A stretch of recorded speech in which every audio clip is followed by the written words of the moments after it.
बटोगे तो कटोगे। विपक्षी चंगू मंगुओं को कोई और काम ही नहीं है। अखिलेश यादव की बारी आई तो उन्होंने कहा जुड़ोगे तो जीतोगे। जुड़ोगे तो ठीक है, पर जोड़ किसको रहे हैं ये भी तो देखना पड़ेगा ना। लड़के हैं, गलती हो जाती है, जोड़ कहीं रेपिस्ट को तो नहीं रहे हैं। हमारी वोट ले लेके खुद पेट मोटे किए, उन 4-5 चंगू मंगू मुल्ला भी पकड़ रखे हैं उन्हें। 15 मिनट वाला बयान दिया था अभी हाल ही में, फिर महाराष्ट्र की एक रैली में उन्होंने दिया। कौमी रहबर जो बन के बैठे हैं ना, 15 मिनट पुलिस हटा लीजिए, फिर क्या कर लोगे? क्यों हिंदू भाई चूड़ी पहन के बैठे हैं क्या? अकबरुद्दीन को जवाब देना नहीं आता क्या उनको? हिंदू पहले वेट करते हैं कि भाई आ जाओ, पहले गला ही कर दो हमारा काम। इन्होंने इस्लाम धर्म का भी पैटर्न गलत बता रखा है, और इसीलिए मैं हमेशा कहती हूँ अल्लाह का इस्लाम मानो ना, मुल्ला का इस्लाम मानते रहोगे तो इसी तरह से। नमस्कार दर्शकों, बहुत बहुत स्वागत है आप सभी का हमारे चैनल पॉलिटिकल अड्डा में।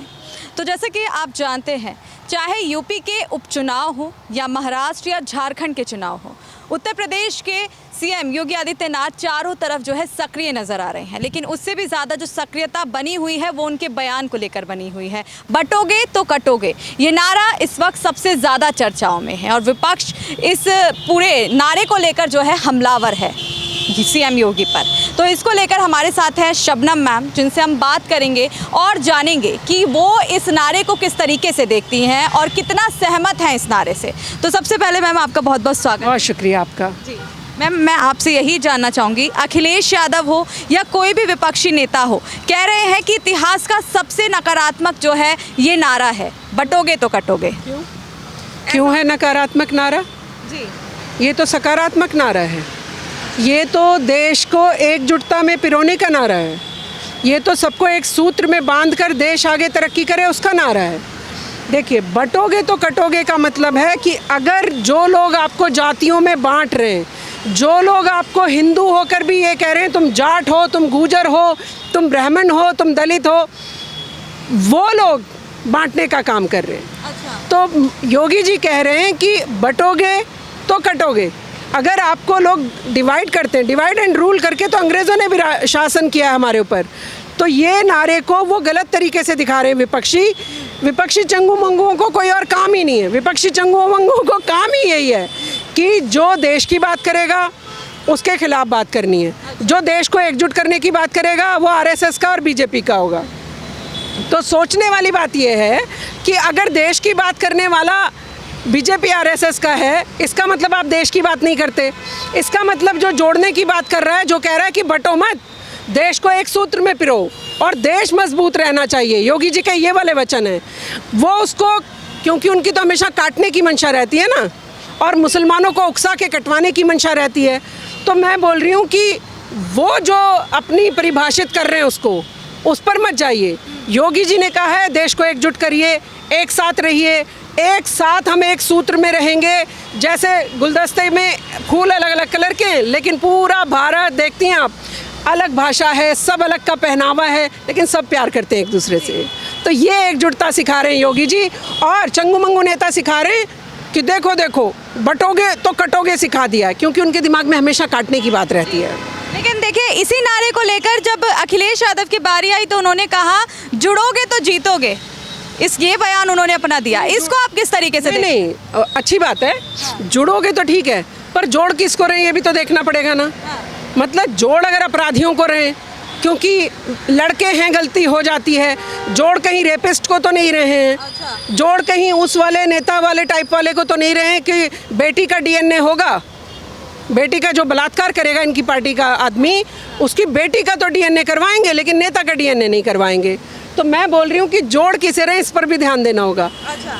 अगर अगर वैसा वाला देश प्रेम में जोड़ने निकले तो स्वागत है, लेकिन इनकी मंशा कभी भी, मैं देखती हूँ, देश के हितैषी नहीं हैं ये लोग। ये हमेशा कुछ ऐसी बात करते हैं जो देश को तोड़ने वाली हो, लोगों को तोड़ने वाली हो, जाति धर्म में बांटने वाली हो। कहते हैं भारतीय जनता पार्टी बांटती है। आप बताइए एक भी कोई ऐसा बयान, बटोगे तो कटोगे का मतलब मैंने आपको परिभाषित कर ही दिया है बिल्कुल साफ शब्दों में।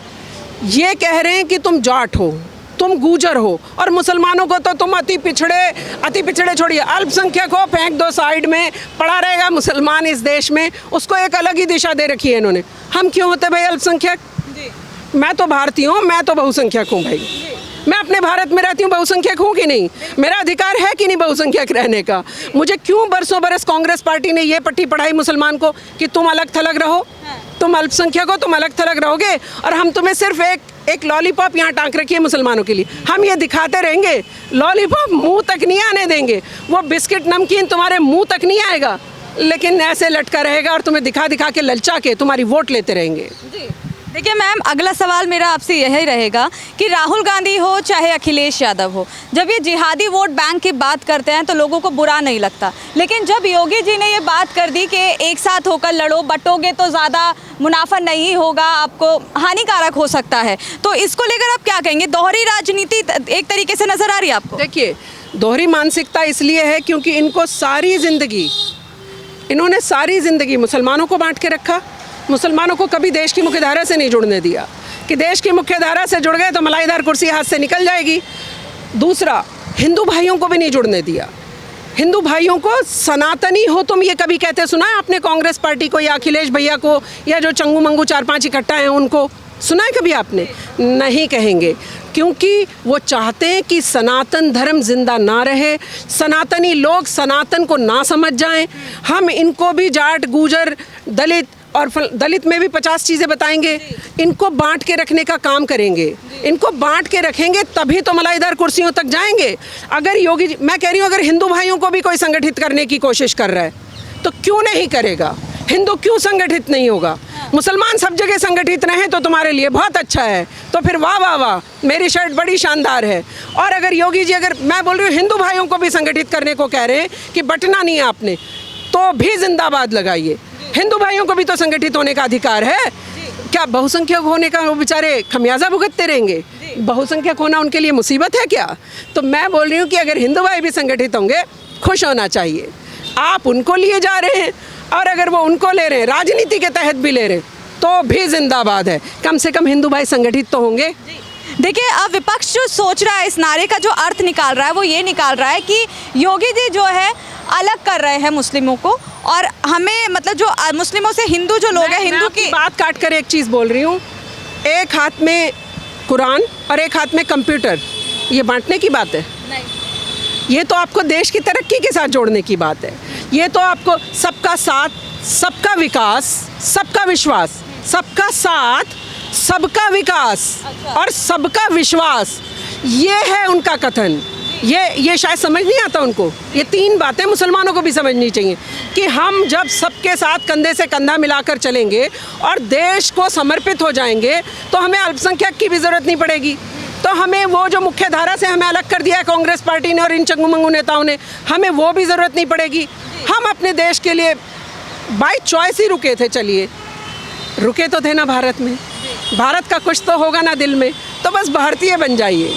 फिर हिंदू मुसलमान वाला एंगल छोड़ के हम भारतीय हैं और हम हर उस नेता के साथ खड़े होंगे। हम किसी पार्टी के पिछलग्गू नहीं है मुसलमान कि आप हमें लालच देते रहोगे और हम आपके पीछे घूमते रहेंगे। हम उस नेता की उंगली पकड़ेंगे जो हमें देश की मुख्यधारा से जोड़ेगा, जो हमें विकास की तरफ लेकर जाएगा, जो हमारे साथ विश्वास बनाएगा, जो हमें कहेगा कि अल्पसंख्यक नहीं हो तुम भारतीय हो, भारत के साथ चलते जाओ। हम उस नेता की उंगली पकड़ेंगे। हम क्यों रहे पिछलग्गू हमेशा कांग्रेस पार्टी के? हमारी वोट ले लेके खुद पेट मोटे किए। उन 4-5 चंगू मंगू मुल्ला भी पकड़ रखे हैं उन्हें। जैसे खुद चंगू मंगू नेता, ऐसे 4-5 चंगू मंगू मुल्ला भी हैं उनके। उनसे ही कहलवाते हैं, उनको ही टोपी और दाढ़ी लगा के उनको आगे लेकर आते हैं और फिर मुसलमानों का बेवकूफ़ बनाते हैं। तो मैं तो मुसलमानों से हमेशा कहती हूँ, बेवकूफ़ मत बनिए, थोड़े जागरूक रहिए, थोड़ा लोगों की बातों को समझिए। और कितने सालों से, इधर सुनिए, 60 साल राज करके कांग्रेस के राज में हमें सच्चर कमेटी की रिपोर्ट मिली है। सच्चर कमेटी कह रही है आप मुसलमानों दलितों से भी पिछड़े हुए हो, आप फिर भी सवाल उनसे नहीं कर रहे हो, तो फिर तो सोच में कुछ प्रॉब्लम है, फिर तो और जागरूकता की ज़रूरत है। उधर देखिए, एक व्यक्ति कह रहा है बटिए मत, सब एकजुट रहिए। एक व्यक्ति कह रहा है तुम जाट हो, गुजर हो, हिंदू हो, ब्राह्मण हो, दलित हो, कौन बांट रहा है? इतना तो समझ जाना चाहिए ना। देखिए, अभी जैसे आपने मुसलमानों की बात की, तो यही मुसलमान कह रहे हैं कि जो बीजेपी हो या फिर योगी आदित्यनाथ हो, ये मुस्लिमों के साथ लगातार अत्याचार करती हुई आई है और मुस्लिमों को हिंदुओं से अलग करने की कोशिशें कर रही है, और ये एक तरीके का मुस्लिमों से बदला है। तो आपको क्या लगता है इस पर? नहीं, मुसलमानों को देश से जोड़ने की कोशिश हो रही है। मुसलमानों को ये कहा जा रहा है कि आपको अल्पसंख्यक का एक टैग देकर आपको जो पिछड़ा अति पिछड़ा बना दिया है इन लोगों ने, जो शिक्षा में भी मुस्लिम पिछड़ा है, नौकरी में भी मुस्लिम पिछड़ा है, IAS IPS में भी मुस्लिम पिछड़ा है। मतलब मेरी इतनी हितैषी पार्टियां मुसलमान की सारी 70 साल से मेरे लिए ही काम कर रही हैं और मैं अति पिछड़ा से अति पिछड़ा हूँ।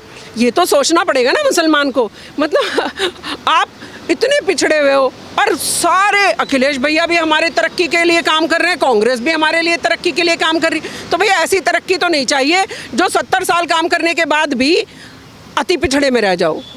ऐसे आदमी के साथ चलो, उस पार्टी का दामन थामो, या मैं कह रही हूँ पार्टी को छोड़ो। प्रधानमंत्री जी अगर आपके लिए अच्छा काम कर रहे हैं, वो देश के प्रधानमंत्री हैं, उनके साथ आगे बढ़ो। 2 कदम आप बढ़ाओगे, 10 कदम प्रधानमंत्री जी बढ़ाएंगे, तो 1 कदम तो आपको बढ़ाना पड़ेगा ना। या आप वहीं फंसे रहोगे, वही संकीर्ण मानसिकता के रोगी रहोगे, नहीं मैं तो वही वाला पिछला वाला, नहीं वो जो वाला पेंट चलता था 50 साल पहले, मैं तो वही वाला पेंट करता रहूँगा, देश की तरक्की के साथ आगे ही नहीं बढ़ूँगा। देश की तरक्की के साथ भी आगे बढ़ना पड़ेगा। और मुसलमान में थोड़ा बदलाव भी आया है, बदल रहा है मुसलमान, समझ रहा है मुसलमान, लेकिन क्योंकि चंगू मंगू हमेशा दिमाग में एक कीड़ा बना के बैठे रहते हैं, उस कीड़े से उभरने में थोड़ा समय लगेगा। मैम देखिए, अभी जैसे हम बयानों की बात कर रहे हैं तो ओवैसी हो या फिर उनके भाई हो अबरुद्दीन, पीछे कभी नहीं हटते हैं। अभी 12 साल पहले जो उन्होंने 15 मिनट वाला बयान दिया था, अभी हाल ही में फिर महाराष्ट्र की एक रैली में उन्होंने दिया, जिसके बाद वो काफ़ी चर्चाओं में आ गए हैं और लगातार फिर से बीजेपी हो या फिर CM योगी हो उनको टारगेट कर रहे हैं। कह रहे हैं कि ओवैसी कह रहे हैं कि PM मोदी और CM तो हमारे दुश्मन हैं। किस तरीके से देखते हैं? देखिए, मैं मुसलमानों से हमेशा एक चीज़ कहती हूँ, हमारे दुश्मन ये कौमी रहबर जो बन के बैठे हैं ना, कि हम मुसलमानों के ठेकेदार हैं, ये हैं हमारे सबसे बड़े दुश्मन। ये मुसलमानों को इधर उधर देखने भी नहीं देते, आगे बढ़ने भी नहीं देते। कभी इनको शिक्षा पे बात करते सुना है आपने? 15 मिनट पुलिस हटा लीजिए, फिर क्या कर लोगे? क्यों हिंदू भाई चूड़ी पहन के बैठे हैं क्या? अकबरुद्दीन को जवाब देना नहीं आता क्या उनको? क्यों उनके पास मशाल ढाल कुछ नहीं है क्या? सारा मटेरियल आप ही के पास है क्या? हैदराबाद में हिंदू भाई चूड़ी थोड़ी पहन के बैठे, वो भी मुंह तोड़ जवाब दे सकते हैं। लेकिन सनातन की परंपरा है कि वो कभी भी अग्रेशन में नहीं आते।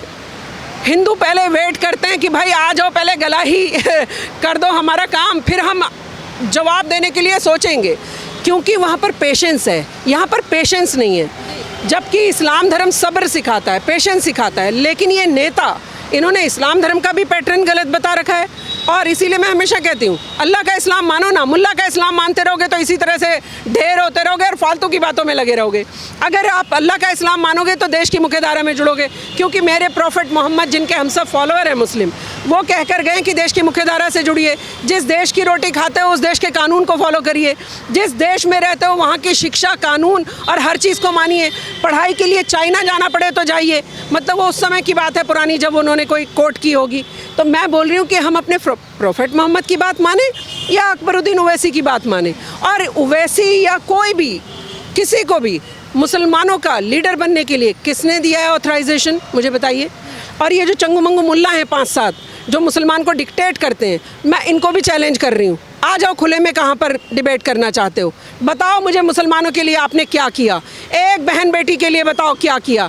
करना किसी के लिए कुछ नहीं है, सारा माल बटोरना है और पेट मोटे करने, और उस राजनीति में हाथ अपने सान के रखने। इधर सुनिए, मुल्ला को तो मना है राजनीति करना, मुल्ला को तो मना है मस्जिद, इमाम आप हो और मस्जिद के अलावा आप दुनिया भर की राजनीति कर रहे हो, तो वो तो हराम है, वो नहीं बताएंगे। तो खुद सारे हराम के काम कर रहे हैं और दूसरों को सारे साहूकार बताते घूमते हैं। तो मेरा कहना है कि मुसलमानों को थोड़ा जागरूक होना होगा और मुसलमानों को बताना चाहिए कि हम अब तुम्हारे पिछलग्गू नहीं रहेंगे, हम देश के साथ चलेंगे, देश के कानून को माना करेंगे। हमारे स्कूल में अगर यूनिफॉर्म होगी, हम यूनिफॉर्म पहन के जाएंगे, घर में चाहे हम अपना नकाब ओढ़ें, चाहे कुछ भी करें। देखिए मैम, आपका चैलेंज जिस तरीके से अगर जो वीडियो मुस्लिम भाई देख रहे होंगे उन तक ज़रूर पहुंचेगा, तो देखते हैं कि क्या कमेंट बॉक्स में उन लोगों की राय आती है। साथ ही अगला सवाल और आखिरी सवाल आपसे ये कर लेते हैं कि योगी मॉडल को लेकर आपका क्या कहना है? योगी मॉडल जब से देश में चर्चा में बना हुआ है तो विपक्ष ज़्यादा हमलावर हो रहा है, ऐसा आपको नहीं लगता? और इसी योगी मॉडल की बात करें तो देखिए, साउथ के सुपरस्टार एक्टर पवन कल्याण भी जमकर तारीफ़ें कर रहे हैं और उसको लागू करने की कोशिश कर रहे हैं, लेकिन विपक्ष इसको भी गलत ठहरा रहा है, तो इस पर क्या कहें? विपक्ष के पास कोई मुद्दे तो हैं नहीं, क्योंकि देश भी तरक्की कर रहा है, दुनिया भी लोहा मान रही है, और प्रधानमंत्री नरेंद्र मोदी जी का लोहा, भारत का लोहा तो एक एक व्यक्ति मान रहा है। अगर देश के कुछ नेताओं को प्रॉब्लम है तो वो बात अलग है, उनको सिर्फ राजनीति करनी है। उनको ना मुसलमानों को आगे बढ़ाने से कोई लेना देना है, ना हिंदू भाइयों के किसी हित से कोई लेना देना है। इन विपक्षी नेताओं का मकसद है कि हम इनको भटका के रखें। मुसलमानों को तो अल्पसंख्यक बता के कि बेटा तुम तो ये लो, वो बच्चे को कहते हैं ना चिज्जी खाओगे, उनको तो उसमें फंसा के रखा जाए। ये मैं थोड़ा मजाक में बता रही हूँ, पर है गंभीर विषय, बता मैं मजाक में रही हूँ। और दूसरा, हिंदू भाइयों को भी बांट दो। जब उनको जाति में बांटोगे तभी तो वो तितर बितर अलग रहेंगे ना। जैसे मुसलमानों को अलग अल्पसंख्यक बता के बांट के रखा, तो हिंदू भाइयों को भी जागरूक होने की ज़रूरत है, मुस्लिम्स को भी जागरूक होने की ज़रूरत है। ऐसा कोई नेता जब आकर कहे ना आपके पास कि आप हट जाओ, आप बढ़ जाओ, आप इस जाति के हो, आप उस जाति के हो, और सारी जातियों का वो भी करवाएंगे, ये सर्वे भी करवाएंगे। एक एक व्यक्ति को पकड़ पकड़ के पूछेंगे आप बताओ किस जाति के हो, ताकि पता चल जाए वोटें कितनी है। आप तो भारत को जोड़ने की बात करने वाले थे ना, भारत को जोड़ने की बजाय आप अलग अलग करने की बात कर रहे हैं। तो मैं बोल रही हूँ कि ऐसे गंदे और ख़तरनाक नेताओं के मंसूबों से सावधान रहिए, थोड़ी अकल भी लगाइए, थोड़ी आंखें भी खुली रखिए, और खुश रहिए, मस्त रहिए, और अपने देश को जिंदाबाद लगाते रहिए और कानून को फॉलो करते रहिए। चलिए मैम, बहुत बहुत शुक्रिया अपना कीमती समय हमें देने के लिए। तो शबनम खान मैम थी हमारे साथ, जिनसे हमने बात की और उनसे जानने की कोशिश की। जो हालिया बयान सबसे ज़्यादा चर्चाओं में है योगी जी का, बटोगे तो कटोगे, तो उस पर उनकी क्या राय थी उन्होंने दे दी है। अब आप इससे कितना सहमत है कमेंट बॉक्स में ज़रूर बताइएगा। तो इस वीडियो में बस इतना ही। मैं